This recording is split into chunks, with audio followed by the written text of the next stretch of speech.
Hello friends, good evening. स्वागत है आप सबका शिव कृपा क्लासेज पर। मैं महेश सर आप सबका स्वागत करता हूं। दोस्तों, इस वीडियो में हम लोग एसएससी सीएचएसएल एग्जाम 2023 के 9 तारीख हाल शिफ्ट में पूछे जाने वाले जीके जीएस के संभावित महत्वपूर्ण प्रश्नों को सॉल्व करेंगे। दोस्तों, ये वीडियो हमारा आपके एग्जाम में पूछे जाने वाले क्वेश्चंस के लेवल व उनके ट्रेंड्स पर आधारित एक महत्वपूर्ण वीडियो है। तो दोस्तों, आप लोग इन्हें कॉन्सेंट्रेट होकर सॉल्व करें। क्वेश्चंस कम सही होने पर पुनः प्रश्नों का रिवीजन करें, ताकि होने वाली एसएससी सीएचएसएल एग्जाम 2023 के लिए आप लोग पूर्ण रूप से प्रिपेयर रहें। तो चलिए दोस्तों, ज़्यादा समय न लेते हुए हम लोग इन संभावित महत्वपूर्ण प्रश्नों को सॉल्व करना शुरू करते हैं। दोस्तों, क्वेश्चन नंबर 1 है हमारा, योजना पत्रिका का प्रकाशन निम्नलिखित में से किसके द्वारा किया जाता है। योजना पत्रिका आप लोग जानते होंगे, इसके बारे में सुने होंगे। तो इसका सही आंसर होगा, योजना पत्रिका का प्रकाशन सूचना एवं प्रसारण मंत्रालय के द्वारा किया जाता है, यानी कि विकल्प नंबर डी यहाँ पे हमारा सही आंसर होगा। एक बात और ध्यान देंगे दोस्तों, योजना एक मासिक पत्रिका है। योजना एक मासिक पत्रिका है। से विकल्प में दिया जाता है कि साप्ताहिक है, मासिक है, वार्षिक है। तो योजना एक मासिक पत्रिका है, जो कि अंग्रेजी व भारत के विभिन्न क्षेत्रों में अनेक भाषाओं में प्रकाशित की जाती है। चलेंगे क्वेश्चन नंबर 2 की ओर। क्वेश्चन है दोस्तों, खाना पकाने की गैस यानी कि कुकिंग गैस में निम्नलिखित में से कौन कौन सी गैसें मिली होती हैं। तो इसका सही आंसर होगा, खाना पकाने की गैस यानी कि कुकिंग गैस में ब्यूटेन और प्रोपेन का मिश्रण होता है, यानी कि विकल्प नंबर सी यहाँ पे हमारा करेक्ट आंसर होगा। 3 नंबर क्वेश्चन देखेंगे हम लोग। क्वेश्चन दोस्तों, जैन धर्म व बौद्ध धर्म आप लोगों का दोस्तों मोस्ट इंपॉर्टेंट टॉपिक है। क्वेश्चन है, महात्मा बुद्ध ने अपना पहला उपदेश कहाँ दिया था। तो इसका सही आंसर होगा, महात्मा बुद्ध ने अपना पहला उपदेश सारनाथ में दिया था, जिसका दोस्तों क्या था, धर्म चक्र प्रवर्तन के नाम से जाना गया। महात्मा बुद्ध ने अपना पहला उपदेश सारनाथ में दिया था, जो कि धर्म चक्र प्रवर्तन के नाम से जाना जाता है। आगे चलेंगे 4 नंबर क्वेश्चन की ओर। क्वेश्चन दोस्तों, प्रसिद्ध गायत्री मंत्र किस वेद में है। यहाँ से बहुत सारे क्वेश्चंस बनेंगे दोस्तों, आप लोगों के मोटे मोटे क्वेश्चन दोस्तों पूछे जाते हैं। क्वेश्चन है, प्रसिद्ध गायत्री मंत्र किस वेद में है। तो ये ऋग्वेद में है। यजुर्वेद से पूछा जाता है दोस्तों कि कौन सा वेद गद्य एवं पद्य वाला है। यहाँ पूछा जाता है गद्य एवं पद्य वाला वेद है, तो यजुर्वेद है। एक क्वेश्चन बनता है दोस्तों, भारतीय संगीत का जनक है, तो सामवेद होगा। तंत्र मंत्र व जादू टोना वाला वेद, तो वो आपका अथर्ववेद होगा। ये चीज आप लोग ध्यान रखेंगे। आगे चलेंगे हम लोग। सबसे पुराना वेद भी कह के पूछ लिया जाता है दोस्तों, तो भी आपका ऋग्वेद होगा।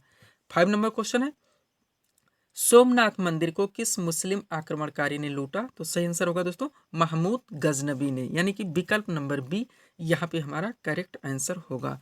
6 नंबर क्वेश्चन देखेंगे हम लोग।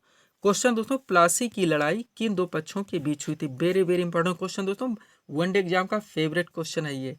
तो दोस्तों, प्लासी की लड़ाई 23 जून 1757 ईस्वी को बंगाल के नवाब सिराजुद्दौला एवं अंग्रेजों के बीच में लड़ी गई थी। अंग्रेज की तरफ से, यानी कि ईस्ट इंडिया कंपनी की तरफ से थे दोस्तों, नेतृत्व करने वाले रॉबर्ट क्लाइव, और दोस्तों बंगाल के नवाब कौन थे, सिराजुद्दौला। इन्हीं के मध्य में हुआ था 23 जून 1757 को। तो हमारा सही आंसर क्या होगा, विकल्प नंबर बी। ईस्वी भी और डेट भी दोनों आप लोग ध्यान रखेंगे। आगे चलेंगे 7 नंबर क्वेश्चन की ओर। क्वेश्चन दोस्तों, ओजोन परत पृथ्वीवासियों की रक्षा करती है, तो किससे करती है, सूर्य से निकलने वाली अल्ट्रावायलेट किरणों से। और ये दोस्तों वायुमंडल के किस परत में विद्यमान है, तो समताप मंडल में। ये भी आप लोग ध्यान रखेंगे। आगे चलेंगे 8 नंबर क्वेश्चन की ओर। क्वेश्चन दोस्तों, भाखड़ा नांगल परियोजना आप लोग सुने होंगे दोस्तों, मोस्ट इंपॉर्टेंट क्वेश्चन है, किस नदी पर बनाई गई है। तो यहाँ पे हमारा सही आंसर होगा सतलज नदी, यानी कि विकल्प नंबर बी यहाँ पे हमारा करेक्ट आंसर होगा। भाखड़ा नांगल परियोजना सतलज नदी पर बनाई गई है। लोकेशन की बात करें दोस्तों, तो ये पंजाब राज्य में है। आगे चलेंगे 9 नंबर क्वेश्चन की ओर। मानव ने सर्वप्रथम किस धातु का प्रयोग किया था। तो किसका किया था दोस्तों, तांबा का, यानी कि विकल्प नंबर सी यहाँ पे हमारा करेक्ट आंसर होगा। स्ट्रेटेजी के का इंपॉर्टेंट क्वेश्चन है दोस्तों, पूछ लिया जाता है। इस 10 नंबर क्वेश्चन देखेंगे हम लोग। क्वेश्चन दोस्तों, आर्य समाज की स्थापना किसने की थी। प्रमुख समाज सुधारक से दोस्तों बहुत सारे क्वेश्चंस बनते हैं, जो कि बार बार आपके परीक्षाओं में रिपीट होते रहते हैं। तो यहाँ पे सही आंसर होगा दोस्तों, आर्य समाज की स्थापना की थी स्वामी दयानंद सरस्वती से। 2 क्वेश्चन और यहाँ से बनते हैं स्वामी दयानंद सरस्वती से। दोस्तों ये है इनका वेदों की ओर लौटो, और दूसरा है दोस्तों सत्यार्थ प्रकाश। सत्यार्थ प्रकाश, इसकी स्थापना भी स्वामी दयानंद सरस्वती ने की थी। वेदों की ओर लौटो का नारा भी स्वामी दयानंद सरस्वती ने ही दिया था। आर्य समाज इनका ही है। उसके बाद दोस्तों राजा राम मोहन राय की बात करें तो इन्होंने 1828 ईस्वी में ब्रह्म समाज की स्थापना की थी, ये भी आप लोग ध्यान रखेंगे। स्वामी विवेकानंद से भी पूछा था दोस्तों, तो इन्होंने रामकृष्ण मिशन की स्थापना की थी, रामकृष्ण मिशन की स्थापना। उसके बाद दोस्तों एक प्रार्थना समाज है, इसकी स्थापना आत्माराम पांडुरंग ने की थी, ये भी आप लोग ध्यान रखेंगे। सब्सक्राइब करें दोस्तों आप हमारे चैनल श्री कृपा क्लासेज को इसी तरह के वीडियोस के लिए। आगे चलेंगे हम लोग। नेक्स्ट क्वेश्चन है दोस्तों, निम्नलिखित में से कहाँ से कर्क रेखा गुजरती है? तो कर्क रेखा दोस्तों भारत के 8 राज्यों से होकर गुजरती है, इसमें राज्यों के नाम दिए गए हैं। तो राज्य कौन कौन से हैं दोस्तों? गुजरात, राजस्थान, मध्य प्रदेश, छत्तीसगढ़, झारखंड, पश्चिम बंगाल, त्रिपुरा। अब विकल्प में देखेंगे तो उत्तर प्रदेश से नहीं गुजरती, ओडिशा से भी नहीं गुजरती, बिहार से भी नहीं गुजरती, ये गुजरती है गुजरात से, यानी कि विकल्प नंबर ये यहाँ पे हमारा करेक्ट आंसर होगा। आगे चलेंगे हम लोग 12 नंबर क्वेश्चन की ओर। क्वेश्चन दोस्तों, सोएज नहर किन दो सागरों को जोड़ती है? तो दोस्तों सोएज नहर भूमध्य सागर को लाल सागर से जोड़ती है, यानी कि विकल्प नंबर ये यहाँ पे हमारा करेक्ट आंसर होगा। दो क्वेश्चन बनते हैं दोस्तों, सोएज नहर जोड़ती है भूमध्य सागर को लाल सागर से, व पनामा नहर जोड़ती है अटलांटिक महासागर को प्रशांत महासागर से। दोनों आप लोग ध्यान रखेंगे। आगे चलेंगे हम लोग क्वेश्चन नंबर 13 की ओर। चेचक के टीके की खोज किसने की थी? जनरल साइंस का इंपॉर्टेंट क्वेश्चन दोस्तों। आंसर बनेगा हमारा एडवर्ड जेनर, यानी कि विकल्प नंबर सी यहाँ पे हमारा करेक्ट आंसर होगा। चेचक के टीके की खोज की थी एडवर्ड जेनर ने। दोस्तों लुई पास्चर विकल्प में दिया गया है एक, तो इन्होंने दोस्तों ध्यान रखिएगा मोस्ट इंपॉर्टेंट क्वेश्चन बनता है, इन्होंने रेबीज के टीके की खोज की थी लुई पास्चर ने, ये भी आप लोग ध्यान रखेंगे। 14 नंबर क्वेश्चन देखेंगे हम लोग। जेएल बेड दोस्तों विकल्प में था, आप लोग जानते हैं टेलीविजन का इन्होंने आविष्कार किया था। 14 नंबर क्वेश्चन है सरकारी आयोग का संबंध है? तो दोस्तों केंद्र राज्य संबंधों से, सरकारी आयोग बनाया गया था केंद्र राज्य संबंधों से। आगे चलेंगे हम लोग, मोस्ट इंपॉर्टेंट क्वेश्चन है दोस्तों सरकारी आयोग। 15 नंबर क्वेश्चन है दोस्तों, मोहिनी अट्टम यानी कि शास्त्रीय नृत्य, लोक नृत्य से क्वेश्चन आ गए हैं दोस्तों, थोड़ा सा बात करेंगे यहाँ पे। मोहिनी अट्टम किस राज्य का शास्त्रीय नृत्य है? तो यह है दोस्तों केरल का। कहाँ का? केरल का, यानी कि विकल्प नंबर सी यहाँ पे हमारा करेक्ट आंसर होगा। इसके अलावा दोस्तों ध्यान रखेंगे आप लोग शास्त्रीय नृत्य लोक नृत्य के बारे में, मोहिनीअट्टम, इसके अलावा दोस्तों ओणम व कथकली, ये तीन दोस्तों केरल से होते हैं। कर्नाटक की बात करें तो यक्षगान है, ध्यान रखेंगे। महाराष्ट्र की बात करें तो लावड़ी है, तमिलनाडु की बात करें तो भरतनाट्यम है। इसके अलावा दोस्तों गिद्धा भांगड़ा पंजाब है, बिहू असम है, गरबा व डांडिया गुजरात है, ये भी आप लोग ध्यान रखेंगे। कथक उत्तर भारत का है। 16 नंबर क्वेश्चन देखेंगे हम लोग। क्वेश्चन दोस्तों, भारत में राष्ट्रीय आय की गणना का कार्य करता है तो किसके द्वारा किया जाता है?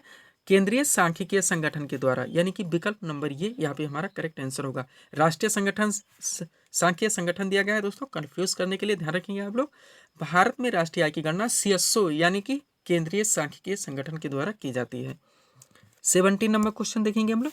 क्वेश्चन है दोस्तों, वायु प्रदूषण में सर्वाधिक हानिकारक गैस है तो कौन सा है? कार्बन मोनोऑक्साइड, यानी कि विकल्प नंबर बी यहाँ पे हमारा करेक्ट आंसर होगा। आगे चलेंगे हम लोग। अगला क्वेश्चन दोस्तों 18 नंबर, कावेरी जल विवाद, कावेरी जल विवाद। क्वेश्चन है कावेरी जल विवाद किन राज्यों के मध्य है? तो इसका सही आंसर होगा दोस्तों कावेरी जल विवाद तमिलनाडु व कर्नाटक राज्य के बीच है, यानी कि विकल्प नंबर ये यहाँ पे हमारा करेक्ट आंसर होगा। आगे चलेंगे दोस्तों 19 नंबर क्वेश्चन की ओर। क्वेश्चन दोस्तों, सोते समय रक्तदाब में क्या परिवर्तन होता है? तो इसका सही आंसर होगा सोते समय रक्तदाब में घटता है, यानी कि विकल्प नंबर बी यहाँ पे हमारा करेक्ट आंसर होगा। सोते समय रक्तदाब घटता है, ए नंबर विकल्प यहाँ पे हमारा सही आंसर होगा दोस्तों। सॉरी, बी नहीं होगा, इस पर हम निशान भी नहीं लगाए। सोते समय रक्तदाब में क्या परिवर्तन होता है? तो सोते समय दोस्तों रक्तदाब घटता है, यानी कि विकल्प नंबर ये यहाँ पे हमारा करेक्ट आंसर होगा। 20 नंबर क्वेश्चन देखेंगे हम लोग दोस्तों। क्वेश्चन है दोस्तों, भारत सेवक समाज यानी कि सर्वेंट्स ऑफ इंडिया सोसाइटी की स्थापना किसने की थी? तो इसका सही आंसर होगा गोपाल कृष्ण गोखले ने। ध्यान देंगे दोस्तों, सर्वेंट्स ऑफ इंडिया सोसाइटी भी लिख के दिया जाता है, भारत सेवक समाज भी लिख के दिया जाता है, तो इसकी स्थापना की थी गोपाल कृष्ण गोखले ने, यानी कि विकल्प नंबर बी यहाँ पे हमारा करेक्ट आंसर होगा। तो ये थे दोस्तों इस वीडियो के हमारे टॉप एमसीक्यूज के प्रश्न, जिसको हम लोगों ने यहाँ पे सॉल्व किए हैं। उम्मीद है दोस्तों आप सभी लोगों ने सॉल्व किए होंगे और देखे होंगे कि यहाँ से आपके कितने क्वेश्चन सही हो रहे हैं। तो दोस्तों इसी तरह के वीडियोस के लिए आप हमारे चैनल श्री कृपा क्लासेस से जुड़ें व चैनल को सब्सक्राइब करें, ताकि हमारे द्वारा दिए जाने वाले सभी वीडियोस आप क्रम से सबसे पहले देख सकें। तो मिलते हैं दोस्तों हम नेक्स्ट वीडियोस के साथ। Thanks for watching.